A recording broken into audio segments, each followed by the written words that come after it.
Bon, je viens de lancer la VOD du Tech Talk. Bien évidemment, ceux qui sont en direct sur Twitch ou sur YouTube, hein, comme vous voulez, vous pouvez dire bonjour à ceux qui vont regarder en VOD. Donc allez-y, dites-leur bonjour. Pendant ce temps-là, moi je vous parle un petit peu des news que j'ai cette semaine. On va parler vite fait de magasins d'électronique en France, plutôt magasins d'informatique et d'hardware en France. Ensuite, on va parler un petit peu d'AMD, pas mal d'AMD même. Pas mal d'AMD avec Zen 3, avec Navi, etc. Ensuite, un petit peu d'NVIDIA, une ou deux petites news sur NVIDIA. Ensuite, on va parler Sony, PlayStation 5, etc. Et ensuite, on va parler jeux vidéo. Entre ça, il y a également un petit truc par rapport à Facebook qui a popé dans le week-end. Facebook qui s'est pris une petite amende, ça m'a fait beaucoup rire. Mais en fait, c'est vraiment pas très drôle. En fait, c'est vraiment pas très drôle. Bref, voilà. Vous pouvez dire bonjour à la VOD, amusez-vous, dites-leur bonjour. Voilà, bonjour la VOD, blablabla. Attendre Ampère ou les prochaines d'AMD pour du 144 Hz 1080p. Non, t'es pas obligé d'attendre Ampère ou les prochaines d'AMD pour faire ça. Surtout si tu joues à des jeux un peu mainstream. Toutes les cartes graphiques aujourd'hui qui sont sorties sont capables de faire du 1080p 144 Hz sans vraiment trop de problèmes. Voilà. Bon, ils vous disent bonjour, tout va bien. Effectivement, c'est un Tech Talk qui va être assez court parce qu'il y a très très peu de news, hein. J'ai juste ces news-là. Il s'est pas passé grand-chose cette semaine, je vous avouerai. Il s'est passé juste deux trois trucs. Euh, un des trucs étant l'annonce officielle de la PS5, mais qui a été une annonce qui est passée genre comme ça là, genre. Sony, pas de grands événements, pas de conférence de presse, non, non, un tweet. Un tweet avec une interview, et c'est tout. Voilà. Et c'est tout. Voilà. On va partir sur le petit Tech Talk et je vais essayer de vous trouver la bonne scène. Voilà, hop là, c'est bon, vous avez dit bonjour, tout va bien, c'est parti. Transition Tech Talk. Et comme je vous disais, on va commencer par parler magasin d'hardware en France avec le rachat potentiel, voire quasi certain, de Top Achat par LDLC. Donc je pense que c'est deux grands groupes que vous connaissez, vraiment que vous connaissez forcément, hein. LDLC qui est un magasin qui est gigantesque. Enfin gigantesque. C'est un magasin qui est quand même assez gros en informatique, qui est là depuis très très très longtemps, euh, qui a beaucoup de magasins partout dans la France, et Top Achat également qui est très très vieux, qui va avoir bientôt 20 ans en décembre prochain. Euh, et donc du coup, Top Achat était en négociation de rachat, notamment par LDLC, qui avait déjà pensé racheter Grosbill, qui est un autre mec qui fait du hardware et de l'informatique et de l'électronique et des téléphones. Mais il semblerait que le rachat de Top Achat par LDLC se confirme de plus en plus. Se confirme de plus en plus. Donc c'est déjà un truc, je pense, qu'ils avaient voulu faire il y a pas mal de temps, mais ça s'était plutôt mal passé. Mais là, par contre, il semblerait que LDLC puisse justement racheter Top Achat. Par contre, Top Achat, il semblerait que ça restera l'enseigne Top Achat. Ça restera deux enseignes séparées je veux dire, sur Internet, etc. Mais derrière, ça sera la même boîte qui aura les deux. Voilà.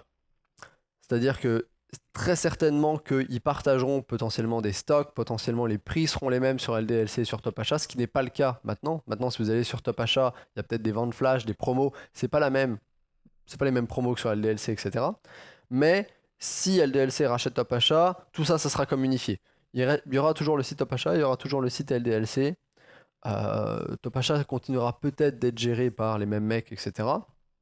Mais par contre, tout ce qui est inventaire, promo, vente flash et tout, ça sera partout pareil. Même les prix réguliers seront les mêmes entre Top Achat et LDLC.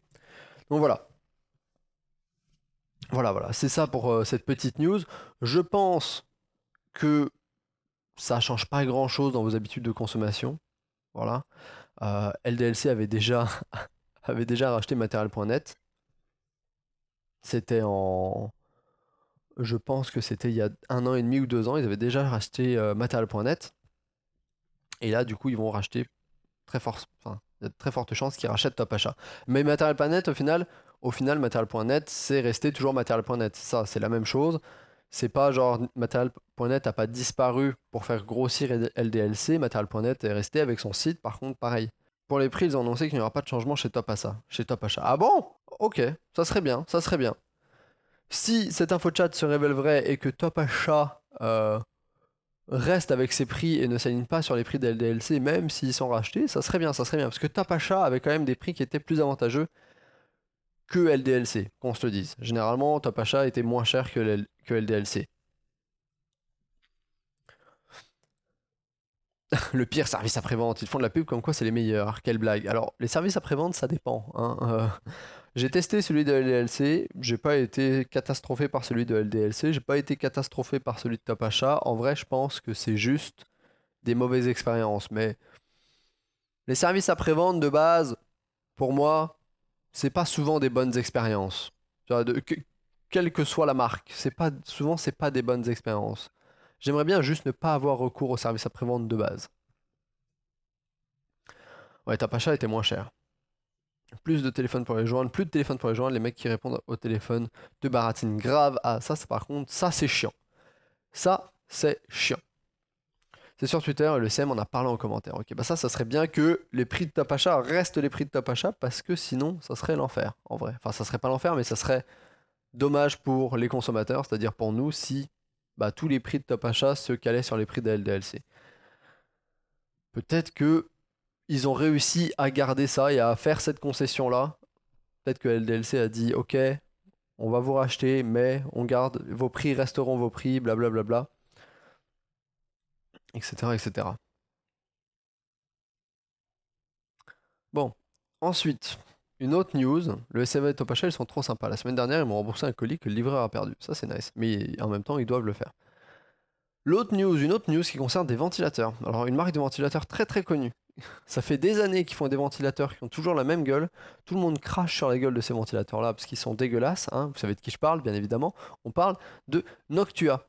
Noctua a enfin décidé de sortir 3 de ses plus gros modèles de ventilateurs, enfin plus gros, les plus connus, ceux qui se vendent le mieux, etc., a enfin décidé de les sortir tout en noir.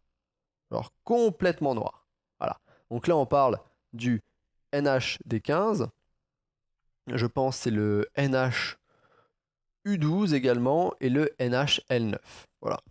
Ces 3 modèles-là sont maintenant disponibles en all black, pas seulement en gris avec des ventilateurs marron dégueulasses. Voilà. Ça a pris le temps qu'il faut. Je pense que ça a pris au moins 7 ans, voire même un peu plus, parce que c'est des modèles qui existent depuis très longtemps et qui à chaque fois ont eu des petits refresh, etc. Mais c'était quand même des vieux modèles de ventirad, le NHD15, le NHU12, etc.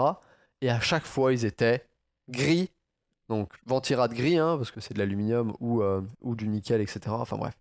Et avec des ventilos qui étaient marron et beige. Ah là là là là là là, c'était la pire esthétique du monde, les pires choix de couleurs du monde, mais c'est parce que c'était aux couleurs de la marque et ils voulaient pas changer ça. Mais depuis, ils ont sorti des espèces de nouvelles gammes un petit peu de customisation qui s'appelaient les Chromax, qui étaient des espèces de pièces que tu pouvais mettre sur ton ventilateur pour changer, pour camoufler la couleur grisâtre et mettre d'autres couleurs. Ils ont sorti d'autres ventilos, plus pas forcément les ventilos standards, mais des ventilos industriels où tu pouvais genre changer les coins et les ventilos étaient tout noirs également. Là, ils ont complètement passé le pas. Ils ont genre, hop là, ils ont fait un changement radical, on va dire. Ils sont allés plus loin. Ils se sont dit, ok, il y en a marre, on fait des ventilos et des ventirades complètement noirs. Et en vrai, ils sont vraiment pas dégueux tout en noir. Je veux dire, ça ressemble clairement à du Be Quiet, c'est sûr, sauf que c'est du Noctua. On va toujours avoir la même efficacité, ça va être des ventilos qui vont être excellents, qui vont être très très très très bons. Et je les préfère en noir. Je pense que tout le monde les préfère en noir. Parce que bon, le fini marron caca, non, c'est pas fou. Gaucho dit en maths c'est vraiment sympa, fini la couleur caca, mais non, mais moi je suis pas d'accord. C'est pas le mieux quoi. C'était un boîtier sans vitre, rien, tu sais, genre un boîtier opaque et tout fermé. T'en fous. C'est efficace, ça fait son taf, parfait. Si pour un peu que ton PC soit proche de toi, que tu aies une vitre en plexiglas, en verre trempé assez transparent, que tes autres composants soient pas dégueux, Si t'as un ventilateur de cette couleur-là, clairement, ça fait tache au milieu d'une config des fois. Sauf si tout le reste de tes composants sont pris en fonction de cette couleur et que tout est dans les tons beige, beige blanc, tu vois, ou crème. Mais si vraiment t'as des composants genre rouge, un peu noir et tout, et puis qu'au milieu t'as genre ton ventilateur beige et marron, ça fait vraiment tâche. Du coup, c'est vraiment une bonne chose qu'ils fassent ça. Donc, le NHD15, c'est le monstre, hein, c'est la grosse bête avec deux tours et deux ventilos de 120 ou 140, je pense. Je pense que c'est 140. Ensuite, on a le NH-U12 qui est beaucoup plus petit, plus abordable, qui est l'équivalent, je pense, du Pure Rock de chez Be Quiet. Et ensuite, on a c'est le NHL9 qui, lui, est un ventilateur, enfin, un ventirad pour les systèmes mini ATX ou micro ATX, en tout cas vraiment les petits PC dans lesquels t'as pas beaucoup d'espace, les trucs qui sont hauts comme ça là, où t'as pas la place de mettre un grand ventilateur, tu dois mettre un ventilateur genre plus en horizontal. Voilà. Bon voilà, cette petite news là qui m'a fait bien rire. On va continuer avec une news qui va parler, alors là c'est du futur, hein, c'est du futur et de la spéculation. Et ben, on aime ça, le futur et la spéculation. On parle de AMD Zen 3. Donc on n'est même pas sur Zen 2, hein. Là on est Zen 2, c'est fini, hein. Enfin c'est fini dans le sens où toutes les news sur Zen 2, on va pas forcément en parler. Là on parle de après Zen 2. Donc après les Ryzen 5 3600, après les Ryzen 7 3700, après les Ryzen 9 3900. La prochaine génération, Zen 3. Qu'est-ce que va nous apporter Zen 3? Qu'est-ce que ça prédit en termes de performance, cette nouvelle architecture Zen 3? Donc techniquement, techniquement, on aurait des fréquences supérieures par rapport à Zen 2. AMD serait capable d'aller chercher jusqu'à environ 200 MHz de plus au niveau des fréquences de leur processeur par rapport à Zen 2. Zen 2 monte déjà plutôt haut, on est déjà plutôt pas mal, c'est-à-dire qu'on a des pros qui montent à, je pense à 4.8, 4.6, 4.8, etc. C'est déjà assez haut en fréquence. Zen 3 pourrait aller chercher encore 200 MHz plus haut que ça. En tout cas, c'est ce que laissent penser les premiers prototypes d'ingénierie qui tournent sur Zen 3 par rapport à ceux qui tournaient sur Zen 2.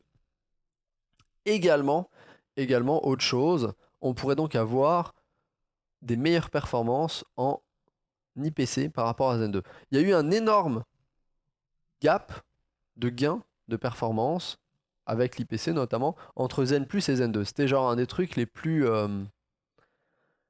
qui s'améliorait le plus entre les deux générations, entre le Zen Plus qui était toujours l'architecture Zen première du nom et Zen 2 cette année. Un des gros axes d'amélioration et de gain de performance venait du meilleur IPC sur les nouvelles puces Ryzen. Donc un meilleur IPC, ça veut dire qu'on fait plus d'instructions à la seconde sur chaque cœur, et du coup, bah, chaque cœur est quelque part plus puissant. Chaque cœur est bien plus puissant, et du coup, quand tu mets 8 cœurs qui sont déjà bien plus puissants, ça rend un truc qui est encore bien plus costaud qu'avant.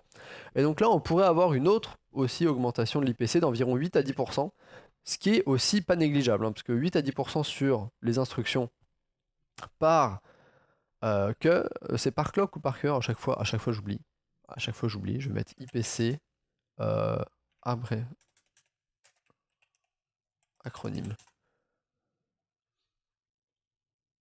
IPC, IPC, IPC, IPC. IPC. Ok, pas ici. IPC CPU. À chaque fois, je fais la faute et à chaque fois, instruction par cycle. Voilà. Nombre d'instructions par cycle. Donc, avoir 8 à 10% d'instructions par cycle supplémentaires, c'est non négligeable et c'est vraiment quelque chose qui peut booster drastiquement les performances. Donc voilà. On parle déjà de Zen 3. Hein. Zen 3, vous inquiétez pas, ça va sortir dans un an ou deux. Hein. Dans un an ou deux. 2020, fin 2020, 2021, très certainement. Un autre truc d'AMD qui va sortir bien avant ça, potentiellement bien avant ça, c'est le ray tracing sur Navi. Donc il semblerait que la première itération du ray tracing pour les cartes avec l'architecture Navi arrive en décembre. Donc au niveau de la stratégie de ray tracing chez AMD. Ils en avaient parlé il y a un petit moment, je pense que c'était en juin ou quelque chose comme ça. Ils disaient on va avoir 3 niveaux de ray tracing, on va dire. On va avoir le premier niveau qui va se faire avec des shaders, donc qui va se faire directement via le moteur de jeu, via des drivers, etc. Ça va être genre, ou alors pour les créateurs, etc., pour les rendus visuels de scènes 3D et tout. Et donc ça va être un mix entre les deux architectures qu'on avait. Ça va tourner sur Navi actuel qui est sorti, Navi 10, Navi 11, Navi 12, qui sont un mix au niveau d'architecture entre l'ancienne architecture GCN et la nouvelle architecture RDNA. Donc voilà. Et ensuite, le niveau 2, c'était avoir des cartes graphiques qui ont une partie hardware qui gère le ray tracing. Donc c'est cette partie au milieu là pour faire du ray tracing en temps réel avec une puce hardware qui fait que ça. Et ça serait la prochaine architecture Navi qui sortirait en 2020. Voilà. Ça serait juste quand on passe totalement sur l'architecture RDNA de chez Radeon, ou plutôt de chez AMD, et ça c'est 2021. Et après, potentiellement, faire du ray tracing dans le cloud, etc. etc. Donc, sur le papier, techniquement, Navi, ça supporte le ray tracing d'un point de vue logiciel. Mais il n'y a rien d'un point de vue hardware sur les cartes Navi qui peut être utilisé pour accélérer le rendu du ray tracing et genre faire des calculs de ray tracing. Il n'y a pas de chipset dédié au ray tracing pour accélérer ces calculs-là et que ce soit plus performant. Mais par contre, d'un point de vue software, Navi supporte le ray tracing.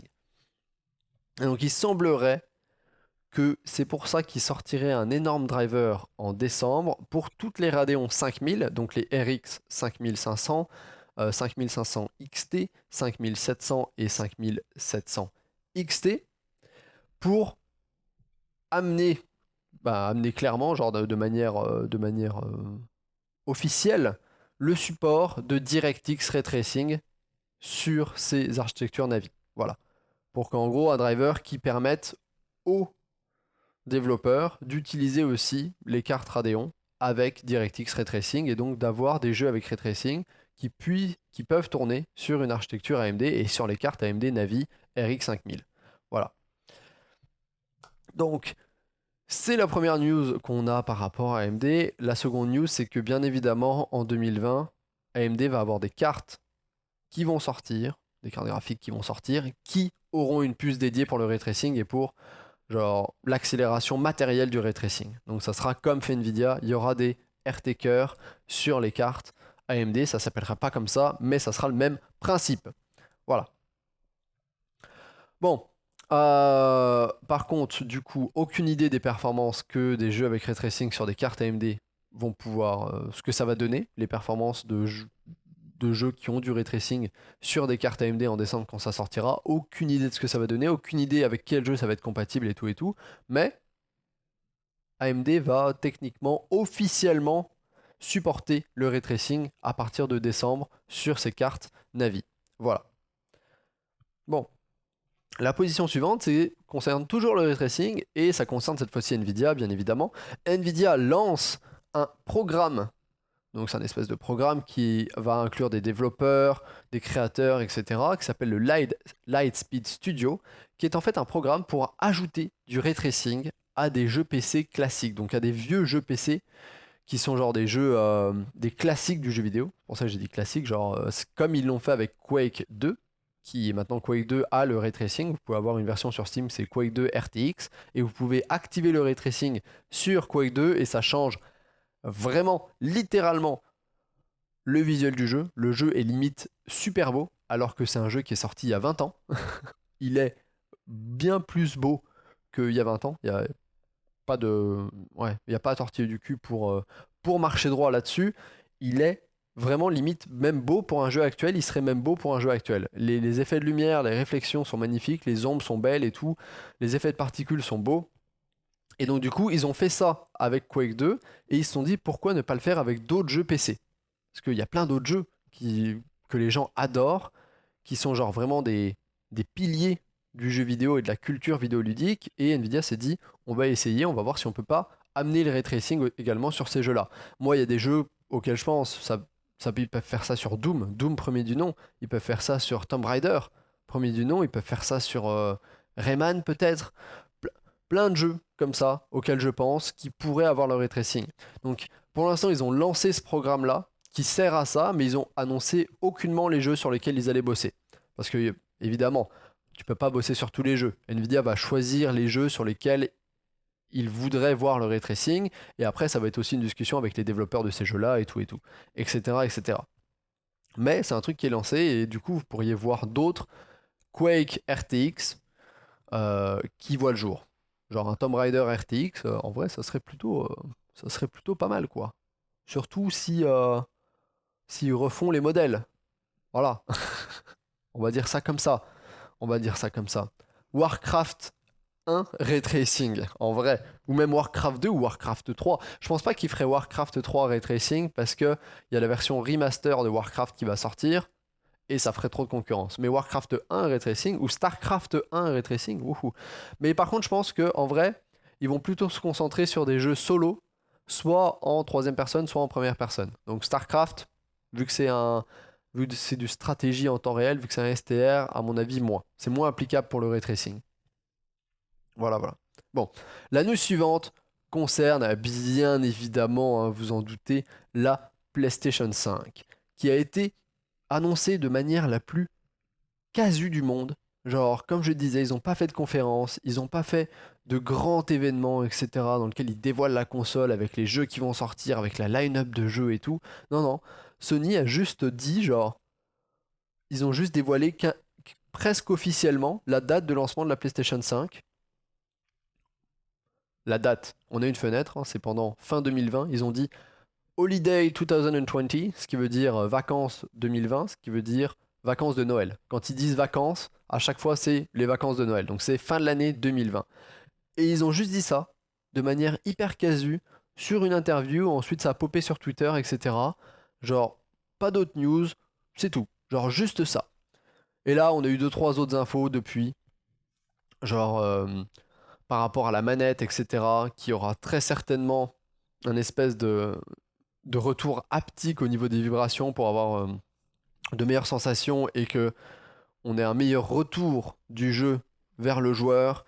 Aussi au niveau du prix, que la PlayStation 5 se lancerait certainement aux alentours des 499, donc au-delà de 500 dollars, qui aurait une hausse de 100 dollars par rapport au prix de la PS4. La PS4 à son lancement coûtait 399 euros ou 399 dollars et que du coup la PlayStation 5 serait certainement à 499 dollars, donc 499 euros à son lancement.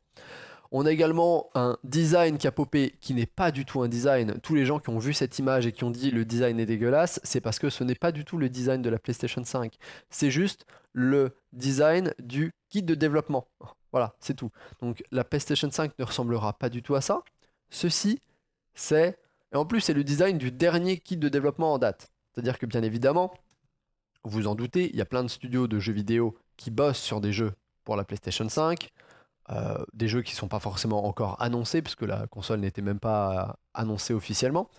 Mais du coup, pour que ces studios de développement puissent bosser correctement sur ces jeux-là, et savoir ça va être quoi les capacités en termes de puissance de la PlayStation 5, ben Sony donne des kits de développement, qui sont littéralement des prototypes de PlayStation 5, sans le design, sans rien. C'est juste, il y a à peu près, je dis bien à peu près, parce que souvent il y a des différences entre les premiers kits de développement et le produit final en termes de specs. Donc ils font un premier kit de développement qui aura à peu près les specs qu'aura le produit final. Ils essayent un petit peu de jauger et ils donnent ça à des studios de développement et les studios de développement peuvent commencer à faire des jeux en utilisant le kit de développement et en testant les jeux sur les kits de développement.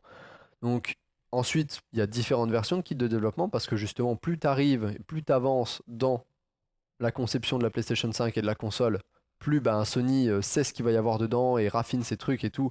Et donc plus le kit de développement va évoluer et va être proche de la console finale. Donc c'est pour ça qu'au début, ça se trouve, il y avait peut-être juste 8 Go de RAM. Mais après, ils sont passés à 16 Go de RAM, etc. Peut-être, enfin bref. Voyez. Et ça, c'est le design du dernier kit de développement en date. Ouais, qui ne ressemble absolument à rien, mais on s'en fout. C'est un kit de développement. Personne n'aura jamais ce produit-là. Bon, ce qu'on sait au niveau de la puissance pour la PlayStation 5, ce qui est sûr, Ryzen 3, Zen 2, architecture Zen 2, Ryzen 3, un processeur 8 cœurs. Donc ça va certainement être un truc qui va être entre le Ryzen 7 3700 et le Ryzen 7 3700X, à peu près dans ces trucs-là. Processeur 8 cœurs, certainement avec le SMT pour doubler les cœurs.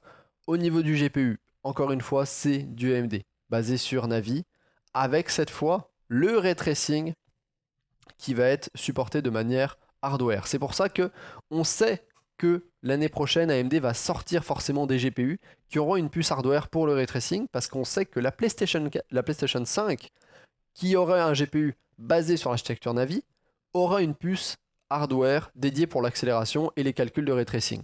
Donc on sait que AMD quelque part va sortir une carte graphique comme ça, parce que la PlayStation aura une variante de cette carte-là, et aura du ray tracing accéléré matériellement. Donc, pas mal.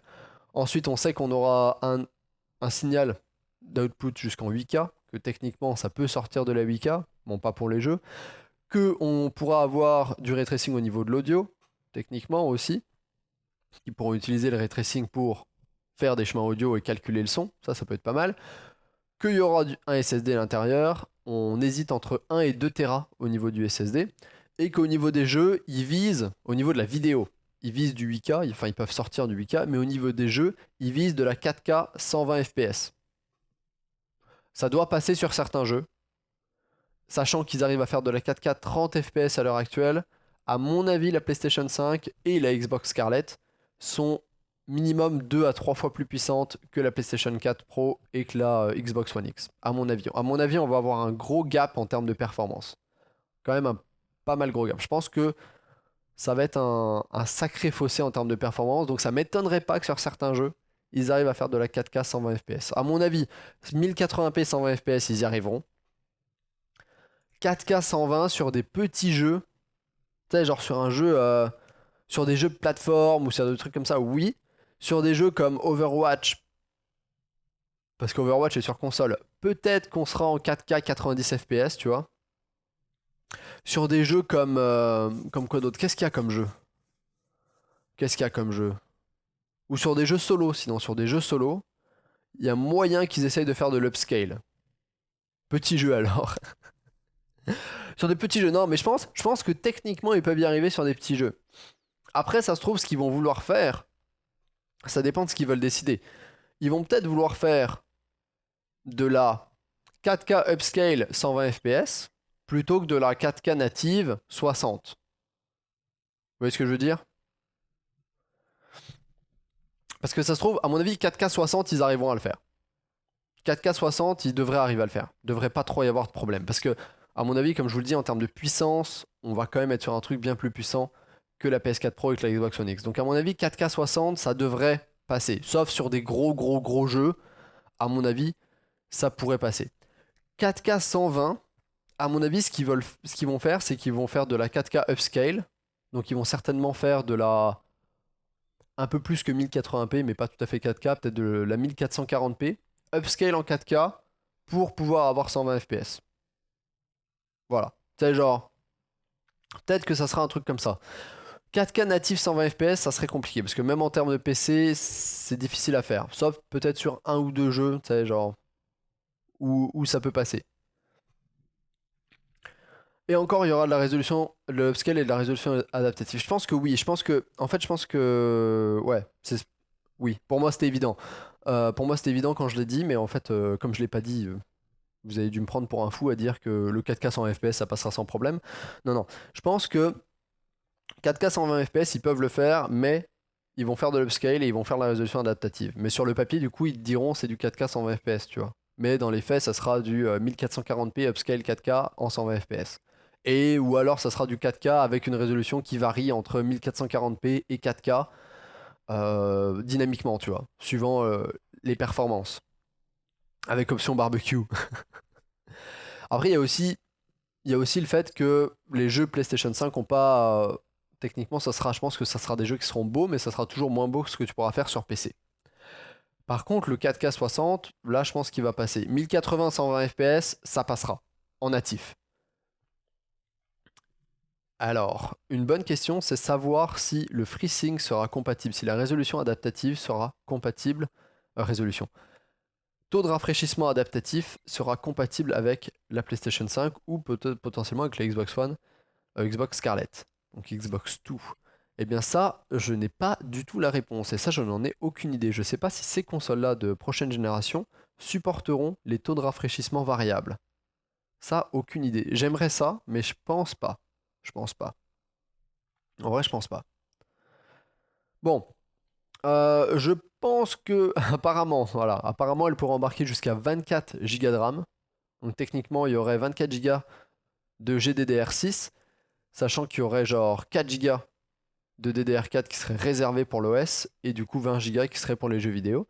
Pourrait y avoir jusqu'à 2 Tera de stockage de SSD, aussi nouveau casque de VR et tout. Et bien évidemment, la PlayStation 5 serait rétro-compatible avec les jeux de PlayStation 4. Voilà. Donc tous les jeux de PlayStation 4 vous pourriez jouer à tous vos jeux de PlayStation 4 sur la PlayStation 5. Avec le RIS d'AMD, j'ai l'impression d'être en 4K avec du 2560 par 1440. En vrai, l'upscale, si c'est bien fait, des fois, tu le remarques pas sur des jeux qui sont assez rapides et tout. Des fois, tu le remarques pas. Sur des jeux où tu t'arrêtes et où tu contemples l'image et tout, tu vas voir que c'est upscale. Mais sur des jeux qui sont dynamiques, assez rapides, des fois, l'upscale, s'il est bien fait, tu t'en rends pas tout à fait compte, quoi. Si on te le dit et si tu le sais, tu vas voir que c'est upscale. Ou enfin, si tu compares les deux côte à côte, tu vas le voir. Mais ça peut facilement s'oublier. Ça peut facilement s'oublier. Donc, ça sera bien du ray tracing de façon hardware qui sera fait sur la PlayStation 5. Voilà, il y aura ça sur la PlayStation 5. Le ray tracing arrive sur les consoles, bien évidemment. Ouais, la rétrocompatibilité, à mon avis, c'est quasiment certain. C'est quasiment certain. Bon, l'autre news dont je voulais vous parler, qui était assez drôle, qu'est-ce que je vous parle d'abord? Non, d'abord, je vais vous parler de jeux vidéo vite fait. Très vite fait de jeux vidéo. Vraiment, vraiment très vite fait. On va vous parler de Red Dead Redemption 2. Les configurations minimum et requises qui ont été dévoilées. Alors voilà, ça sort le 5 novembre, c'est dans moins d'un mois sur le Rockstar Game Launcher, et ça sort en décembre sur Steam. Pour le faire tourner au minimum, je pense que minimum c'est 1080p config minimum, quoi, genre graphique minimum. Tu vas tourner à toi 40, 45 fps. On est sur un i5 2500K ou un FX 6300. 8 Go de RAM, une GTX 770 ou une R9 280. Donc ça c'est minimum, hein. 1080p graphique au minimum et tu t'es à 40 fps. En recommandé, je pense que c'est du 1080p 60 fps en medium high. Certainement en medium high, plutôt high. Mais c'est pas en ultra. i7 7700K, Ryzen 5 1500X, 12 Go de RAM et GTX 1660 6 Go ou une RX 480. Voilà. Et bien évidemment, il faut 150 Go d'espace pour l'installer. 150 Go. Oui, 150 Go. Donc préparez-vous à télécharger 150 Go. Et évidemment, il faut aussi, enfin, c'est pas évidemment, il faut aussi la version V1803 de Windows 10 pour y jouer. Si vous avez une version antérieure de Windows 10, ça ne marchera pas. Ça ne marchera pas. Bon, bien évidemment, si jamais vous voulez jouer en 1440p 60 fps ultra, il faudra certainement une config un peu plus musclée que ça. Techniquement, je recommande d'avoir... non, je pense qu'au niveau CPU, ça devrait le faire. Même en 1440p, même en ultra, etc. i7 7700, peut-être un Ryzen 5 2500X, ça serait peut-être un peu mieux, mais je pense qu'il faudrait 12 Go de RAM déjà. Et au niveau des cartes graphiques, je pense qu'il faudrait une RTX 2060 pour le faire tourner en ultra. Ou une RX 5700. Voilà. Ou alors une RX 590. Bon. Mais je pense qu'il y a quand même pas mal de gens qui peuvent le faire tourner. De son côté également, il y a Call of Duty Modern Warfare qui va bientôt sortir à la fin du mois, le 23 ou le 25 octobre, je ne sais plus exactement la date, et lui aussi, on a ses configs qui ont été dévoilés. Alors, minimum, c'est pareil, on est sur un i3 4340 ou un FX 1300, 8 Go de RAM, une 670 de chez Nvidia ou une GTX 1650 ou une Radeon HD 7550. Donc on a même des configurations minimum qui sont inférieures sur Call of Duty Modern Warfare que sur Red Dead Redemption. En même temps, Modern Warfare, en solo, le solo est beaucoup plus linéaire que Red Dead Redemption. Donc tu as beaucoup moins de choses à charger, l'univers est moins grand, etc., etc. Donc ça m'étonne pas que les configs minimum soient plus petites. Config recommandé, pareil, i5 2500K, Ryzen 5 1600X, 12 Go de RAM et une GTX 1660 ou 970 ou une RX 580 ou une R9 390. Et là aussi, là aussi, il vous faut 175 Go de stockage pour l'installer. Ça va, vous avez deux jeux qui sortent en l'espace de 3 semaines, ou 2 semaines même. Il y en a un, il faut 150 Go pour l'installer, l'autre, il faut 175. Tout va bien. Vous installez les deux jeux, vous êtes bon pour acheter un disque dur. C'est à peu près ça. C'est à peu près ça. Et si vous n'avez pas la fibre, eh bien, vous y jouerez dans un mois. Hein, vous l'achetez maintenant, vous y jouerez dans un mois. LOL. Bon, en attendant, on a quand même des configs aussi qui sont assez raisonnables pour Call of Duty, donc ça va, c'est pas trop pire. C'est pas trop pire. Du côté de Star Wars Fallen Order, eux aussi, ils ont dévoilé leur config, et là, c'était la débandade, parce que comme l'a dit quelqu'un sur le chat au début du live, au début, ils avaient fait une erreur et ils avaient annoncé la config recommandée avec 32 Go de mémoire. Pas pour installer le jeu, non, non. La RAM, il fallait 32 Go de RAM recommandée pour jouer à Jedi Fallen Order. Donc c'était un petit peu beaucoup de RAM, parce que il n'y a pas grand monde qui a 32 Go de RAM.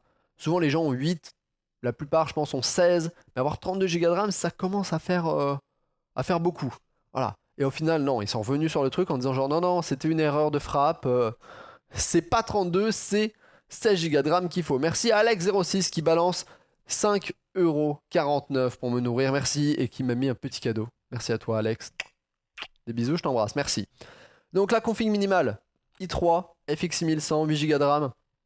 Et là, il faut genre une GTX 650 ou HD 7750. Ça, c'est du vieux matos. Ça, c'est vieux. Ça c'est du matos qui a 7 ans. Genre la GTX 650. J'ai acheté une GTX 660 en 2012. C'était il y a 7 ans. Donc, configuration minimale quand même plutôt légère. On se met plutôt bien. Et cette fois-ci, il vous faut que 55 Go d'espace libre pour l'installer sur votre disque dur. Donc ça va, on est pas trop mal. Config recommandé, on est plutôt sur un truc un peu plus costaud. Donc i7 6700, Ryzen 7 1700. 16 Go de RAM, une GTX 1070 ou une Vega 56. Donc config recommandée qui est quand même un peu plus musclée, même plus musclée que celle de Red Dead Redemption ou Call of Duty Modern Warfare. Ça doit être aussi pour faire du 1080p 60 fps en high ultra, mais je pense qu'il va être plutôt beau ce Jedi Fallen Order. Voilà. Bon, la dernière news dont je voulais vous parler, Facebook. J'espère avoir trouvé un bon truc là. Est-ce que... Ouais... Est-ce que je peux prendre ça? Ok, je vais prendre ça. Au pire, vous voyez pas grand-chose, mais c'est pas grave. Vous voyez juste le titre. Ce qui se passe, c'est qu'en gros, Facebook a été accusé de manipuler les nombres de visionnages qu'il y avait sur ces vidéos qui passaient sur la plateforme Facebook, que ce soit du streaming, du live ou même le nombre de vues par vidéo qui était uploadé sur Facebook. Donc il y a eu une enquête là-dessus, etc. Et en fait, il s'avérait que Facebook mentait, ou en tout cas truquait un petit peu les chiffres pour faire en sorte que la vidéo avait l'air de genre complètement buzzée et faire genre full vue alors que c'était pas vrai. Donc il s'avère que du coup, c'était faux. C'était faux. Et Facebook doit payer une amende d'environ 40 millions de dollars pour résoudre tous ces problèmes-là. Donc ce qui se passe pour être à peu près pour vous remettre un petit peu le contexte. Les métriques qu'utilisait Facebook étaient complètement mal calculées et mal genre faites. On va dire que c'était mal calculé. on va plutôt dire que Facebook gonflait ses métriques pour que ça paraisse mieux. Pour que ça paraisse mieux. Donc, en gros, le nombre moyen de vues par vidéo sur Facebook était pas genre gonflé de 60 à 80%. Genre, c'est pas genre il doublait un petit peu le nombre de vues ou il rajoutait genre t'as 100 vues, il t'en mettait 180. Non, non, non. T'as 100 vues, Facebook gonflait ça de 150 à 900%. C'est pour ça que sur Facebook, vous voyez des vidéos qui avaient genre 1 million de vues, genre 2 millions de vues, 3 millions de vues. Et ça avait pas de sens parce que t'étais genre, mais qui regarde ces vidéos? Genre, qui sont les personnes qui regardent ces vidéos? Genre, quelles sont-elles? Je veux les rencontrer. Je veux les rencontrer. Et en fait, il s'avérait que bah, c'était parce que Facebook gonflait les chiffres, gonflait ces chiffres-là de 150 à 900%. Donc c'est pas tu fais genre ouais plus 50% de vues, donc tu multiplies par 1.5 le nombre de vues et ça va quoi. Le mec a fait 500 000 vues, tu lui mets un petit 700 000. Non, non, là c'est tu doubles, tu triples, tu quadruples le nombre de vues. La vidéo qui fait 100 000 vues, paf, ok, 500 000. La vidéo qui fait 500 000 vues, paf, 2 millions, 3 millions, etc. Ah non, non, ils y sont pas du tout allés de main morte. Ils se sont pas du tout allés de main morte.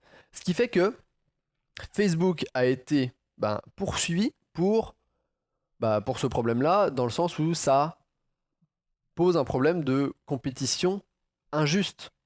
Clairement injuste, parce qu'il y a beaucoup de compagnies, des grosses compagnies, des marques, etc., plein de marques, qui ont déplacé tout leur secteur d'activité de Twitter, de YouTube à Facebook. Parce qu'ils voyaient que Facebook, tu faisais des vues de malades. Et eux, quand t'es des compagnies comme Vice, comme Combini, des petites compagnies qui font des grosses compagnies plutôt qui font des vidéos, etc. Ou même il y a des gens qui étaient sur YouTube, des marques qui étaient sur YouTube, qui faisaient des vidéos sur YouTube, qui avaient des shows sur YouTube, et qui se sont dit non, bah du coup on va aller faire ça sur Facebook, parce que quand on poste ça sur YouTube, alors qu'on a genre 500 000 abonnés, on fait 100 000 vues.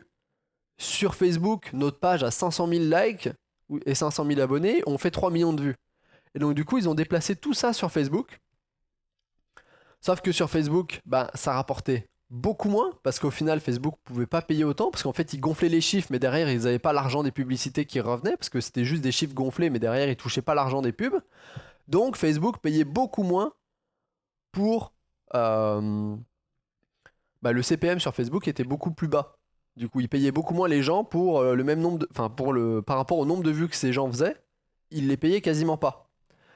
Et du coup, je pense qu'il y a des compagnies qui ont été dans la merde, parce que du coup, à cause de ça, genre, t'es obligé de licencier des gens, parce qu'au final, tu fais genre plein de vues, mais en fait, non.